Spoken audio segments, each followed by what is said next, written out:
James was sitting inside his car. The moment he stepped out, his foot slipped. He almost fell, but somehow managed to steady himself. Just as he stood up straight, his phone rang. On the other end, his grandmother's voice said, "Make sure you choose the girl carefully." James smiled slightly. "All right," he replied, and hung up.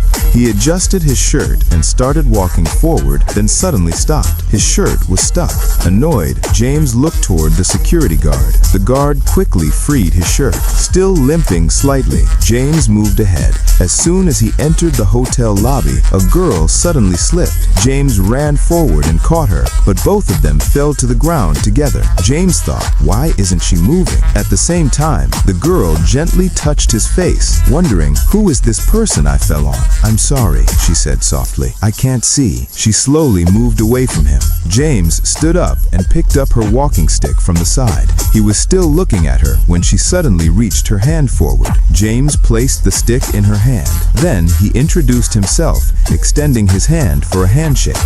The girl told him her name and raised her hand too, but her hand stayed slightly above his. Still, James gently held her hand. She felt something familiar, a small scar on his hand. Memories rushed back. Years ago, there had been a terrible car accident. A man had pulled her out of a crushed vehicle.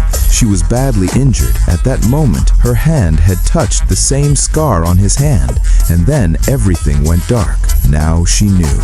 This was the man who once saved her life. But James had no idea. He released her hand and started to walk away. She tried to call his name and reach for him, but lost balance and fell again. James rushed forward to help, but she raised her hand, stopping him, blaming herself under her breath. James quietly knelt down and began applying ointment to her injured foot. She said, "I came here to meet a man." That's when James understood. She was the one he was supposed to meet. After finishing, he sat beside her. She turned slightly toward him. Before they could say much, food arrived at the table. The girl slowly moved her hands across the table, trying to find something, but she couldn't. James gently held her hand and placed a warm cup into her palm.